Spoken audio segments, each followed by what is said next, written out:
Deep in a Scottish forest, a young girl claimed she encountered mysterious blue beings from another world. In South Carolina, a small town searched for a creature that became a modern legend. And beneath the surface of our own planet, a strange story suggests an ancient civilization may still be hidden away. Welcome to Strange Encounters.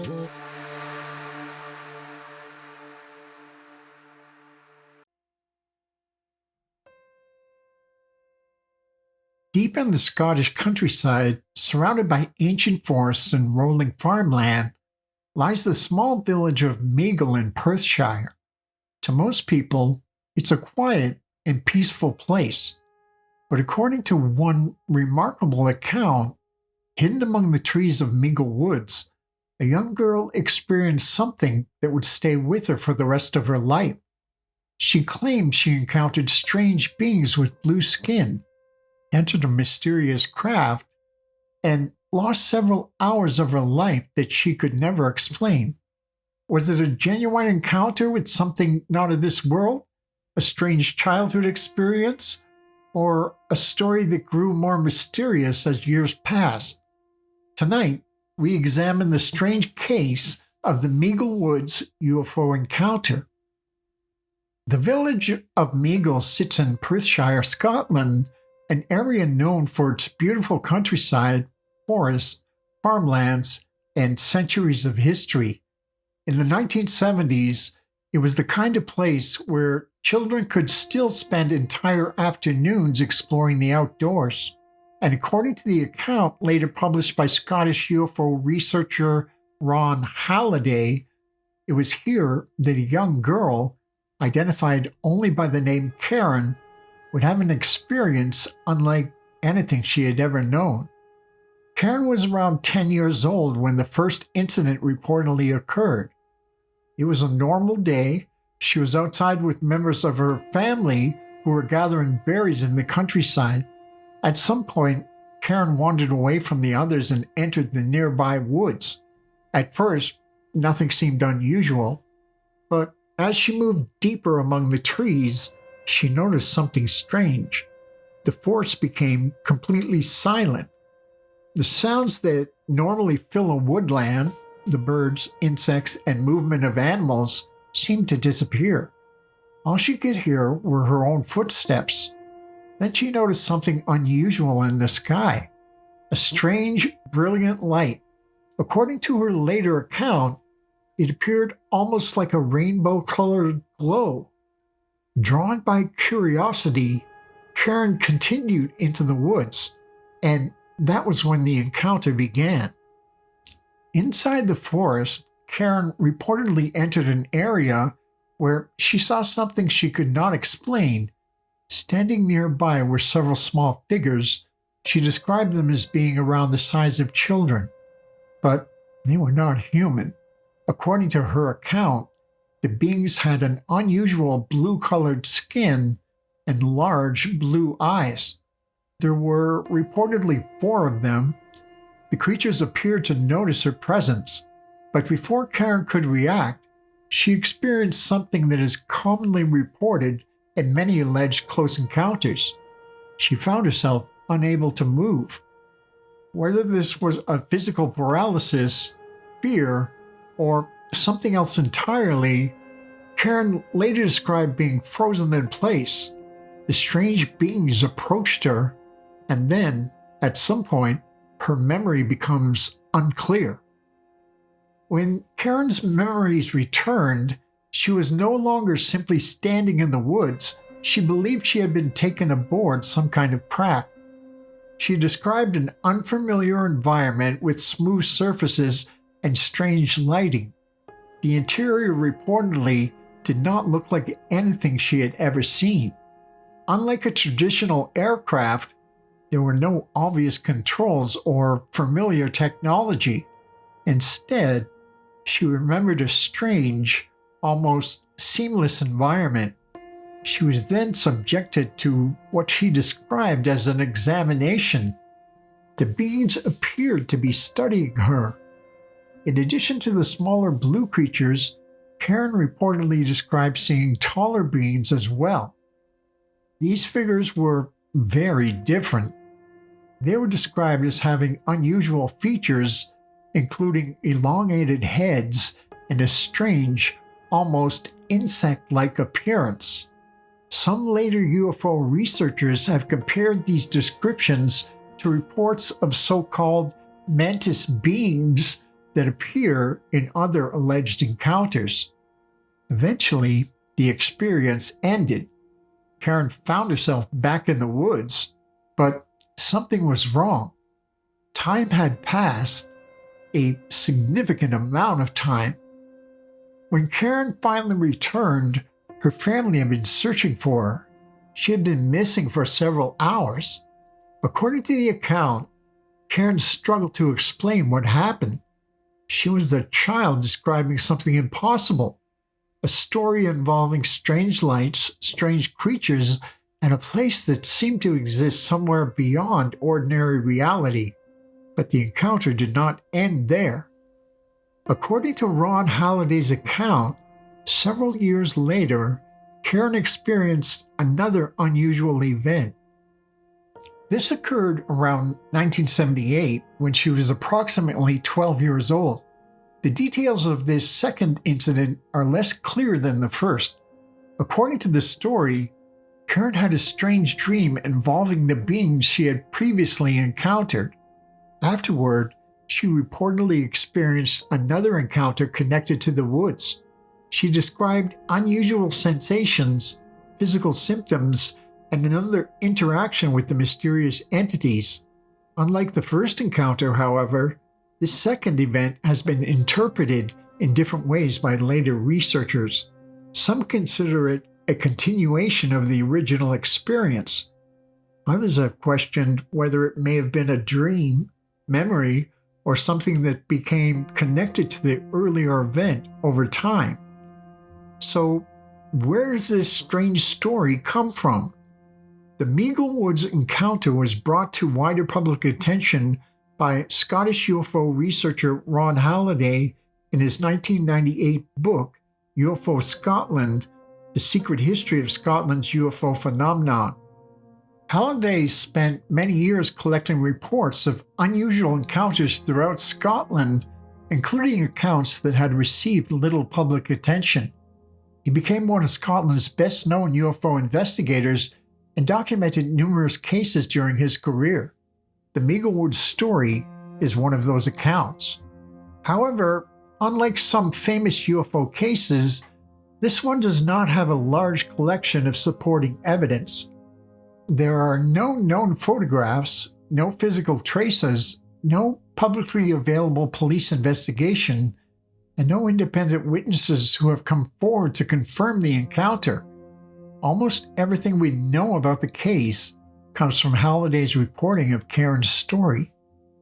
The Meigle Woods encounter is a fascinating example of a UFO case that exists almost entirely through eyewitness testimony. From a storytelling perspective, it contains many elements that appear repeatedly in reports of alleged encounters.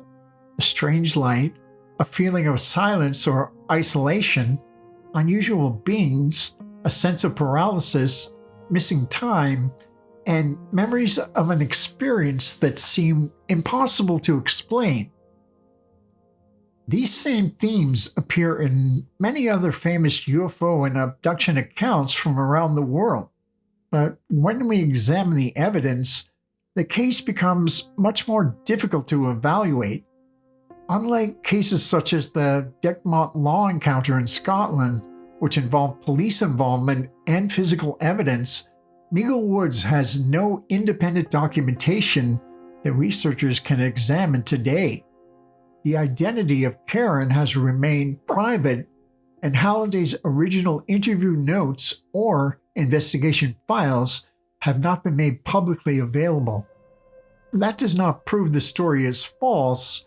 It simply means that historians and researchers are left with one person's extraordinary account preserved through the work of a single investigator.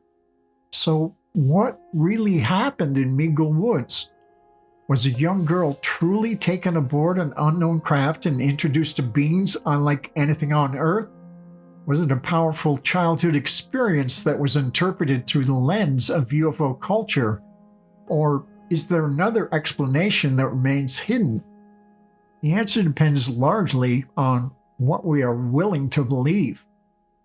But regardless of what you decide, the story of the Meigle Woods encounter remains one of Scotland's strangest UFO mysteries.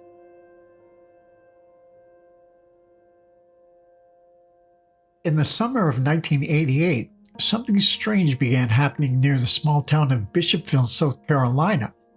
People reported seeing a creature unlike anything they had ever encountered.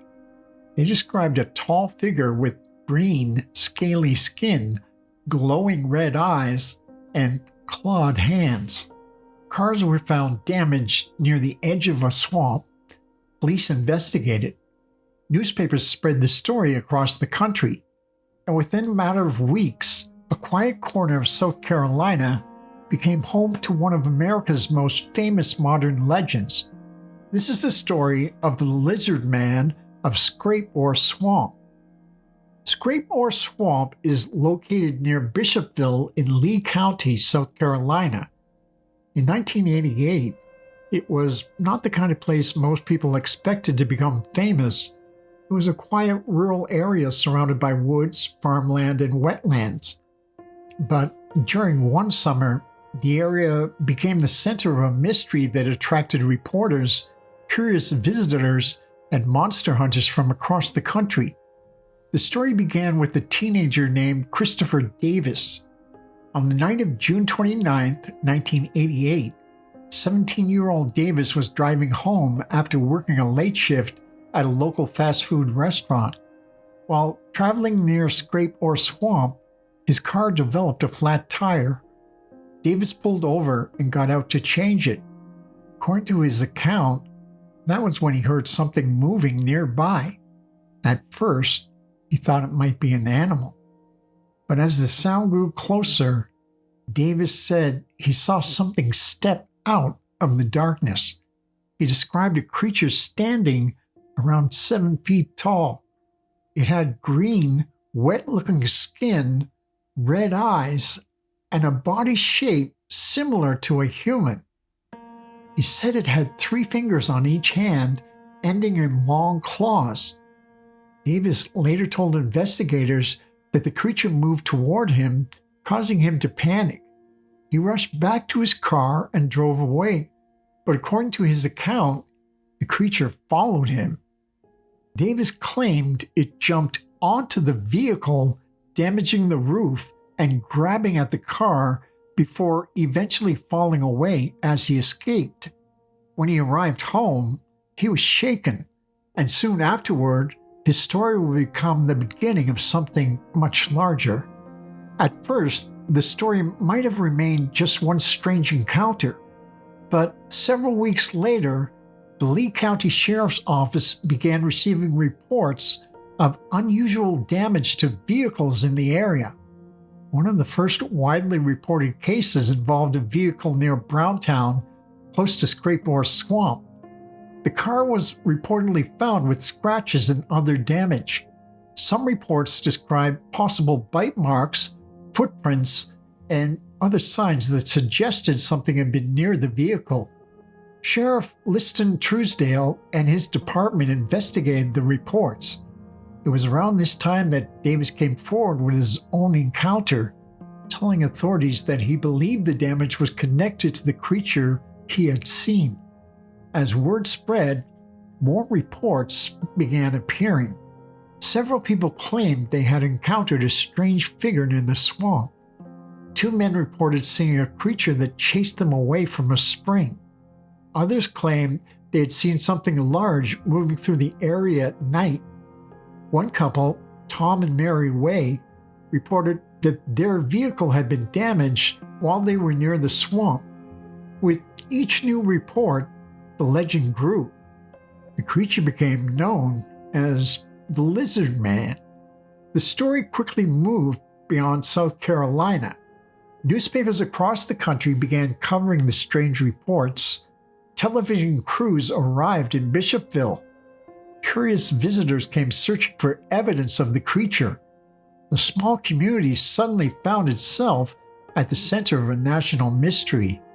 For investigators, the challenge was separating genuine reports from rumors and exaggerations. Some people believed the creature was real, others suggested more ordinary explanations. A large animal, such as a bear, could potentially explain some damage reports. Others believed that some incidents may have been caused by people looking for attention, but at the time, no single explanation answered every question. Then came one of the most damaging moments for the Lizard Man legend. On August 1988, a man named Kenneth Orr claimed that he had encountered the creature and shot it. Orr said he had wounded the Lizard Man and presented what he claimed were physical remains, including blood and scales. However, investigators quickly became suspicious. The material he presented was determined not to be evidence from an unknown creature, or eventually admitted that his story had been fabricated. He said he created the hoax because he wanted to keep the Lizard Man legend alive. The incident hurt the credibility of the investigation and became an example of how quickly a famous mystery can attract false claims. As the summer ended, the reports began to fade. The intense media attention disappeared. The crowds left Bishopville, and the Lizard Man returned to the world of folklore. But the legend never completely vanished. Over the years, occasional reports of strange sightings continued to appear around the area. The creature became a part of South Carolina culture. Today, the Lizard Man remains one of America's best-known cryptid stories. So, what really happened in Scrape Ore Swamp? Was there an unknown creature hiding in the wetlands of South Carolina? Was it a case of mistaken identity? Were some reports caused by hoaxes or people caught up in the excitement? Or was the truth somewhere in between? The evidence has never provided a definitive answer. But perhaps the most fascinating part of the Lizard Man's story is not just the question of whether the creature existed, it's how quickly a mystery can become a legend. In the summer of 1988, a teenager reported seeing something impossible beside a lonely road. Within weeks, an entire town was searching for answers, and nearly 40 years later, the Lizard Man of Scrape Ore Swamp remains one of the strangest encounters ever reported from the American South.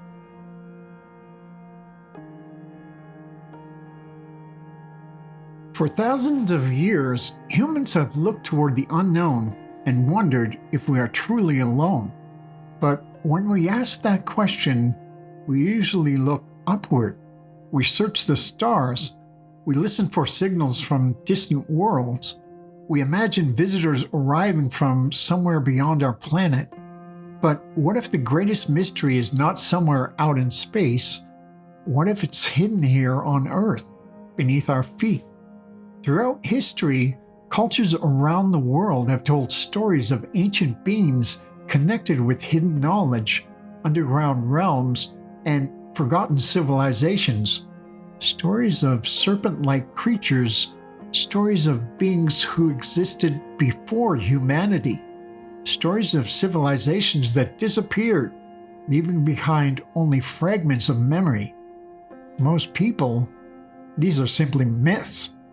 But in the late 1990s, a strange story appeared online that claimed something far more unusual. A man said he had spoken with one of these beings, not a visitor from another planet, not an alien explorer, but a member of an ancient race that claimed Earth itself as its home, a civilization that had supposedly existed long before humans appeared, a race sometimes referred to as the Silurians. The story begins with a man identified only as Ole K. According to documents that appeared online, Ole K was a Swedish man interested in unexplained phenomena. The story claims that in 1999, he encountered a mysterious woman who appeared human. During their conversations, however, she allegedly revealed something impossible. She claimed she was not human. She claimed she belonged to an ancient reptilian species that had evolved on Earth millions of years before mankind. She called herself Lacerda. The conversations that followed became known as the Lacerda Files. The documents were presented as transcripts of interviews between Ole K and this mysterious being. Whether the interviews are genuine remains unknown. There's no verified evidence that Lacerda exists or that these conversations actually occurred, but the claims within the documents created one of the most detailed modern legends involving a hidden civilization. According to the alleged interviews, Lacerda described her people as the original intelligent inhabitants of Earth. Unlike many UFO stories, this was not a story about visitors arriving from another world. According to the claims, these beings were not extraterrestrial. They were Earth-born. The story suggests that millions of years ago, long before humans existed, another intelligent species evolved on this planet. A species that developed its own civilization, technology, and understanding of the world around it. According to Lacerda's alleged account, humanity arrived very late in Earth's story. We are not the first intelligent beings to walk this planet. We are simply the newest. The idea of an older civilization existing before humanity raises an interesting question. If another intelligent species had existed for millions of years before us, how would they view humanity? Would they see us as equals? Or would they see us as a younger civilization still learning how to survive? According to the claims made in the Lacerda Files, these beings supposedly viewed themselves as having a deeper connection to Earth because they had existed here for far longer than humanity. From that perspective, they would not see themselves as visitors.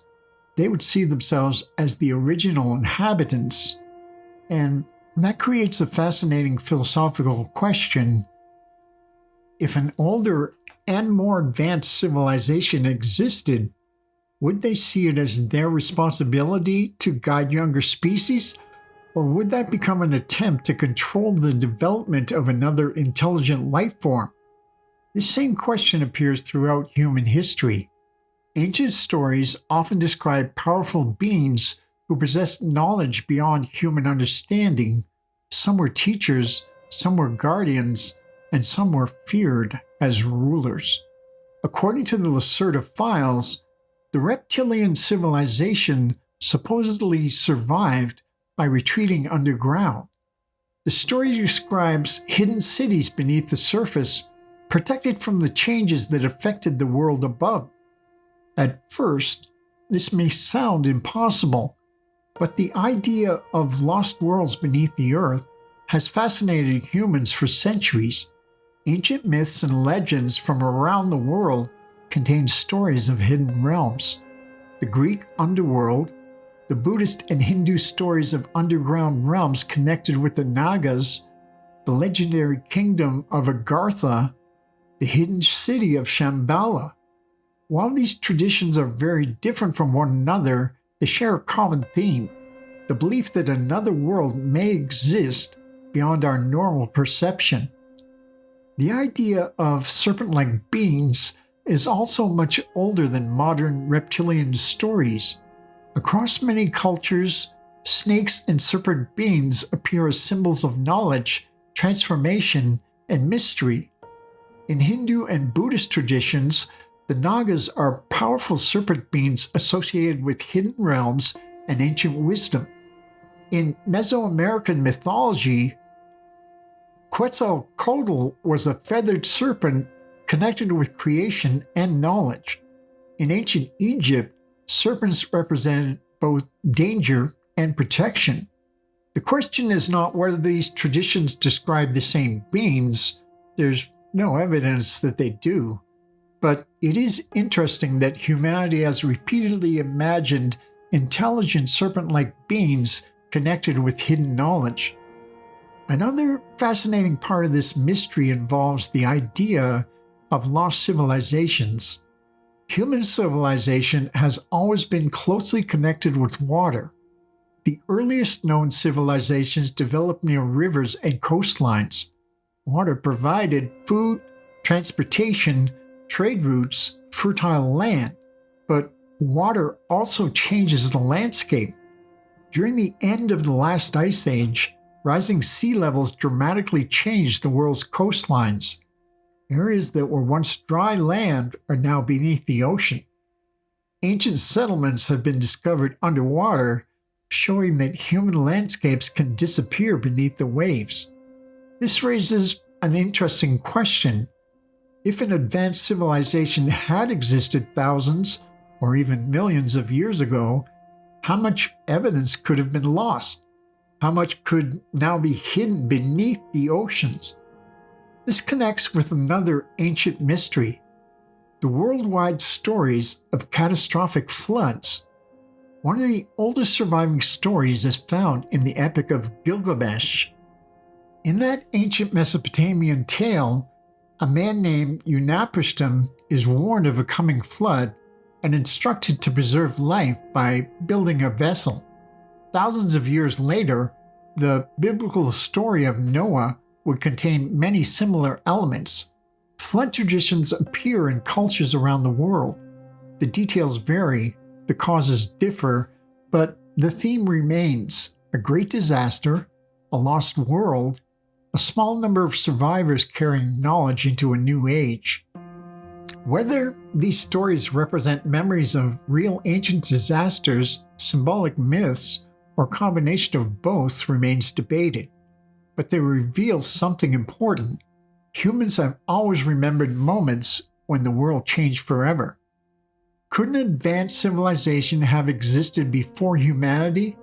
Interestingly, scientists have asked a similar question, not about reptilian beings, not about hidden civilizations, but about whether an industrial civilization could have existed on Earth millions of years before humans. This idea became known as the Silurian hypothesis. The researchers behind it were not claiming that such a civilization existed. Instead, they asked, if another technological species had existed long before humans, would we even recognize the evidence today? The answer is complicated. Earth constantly changes. Mountains rise and erode. Continents move. Oceans cover ancient landscapes. Fossil evidence is incredibly rare.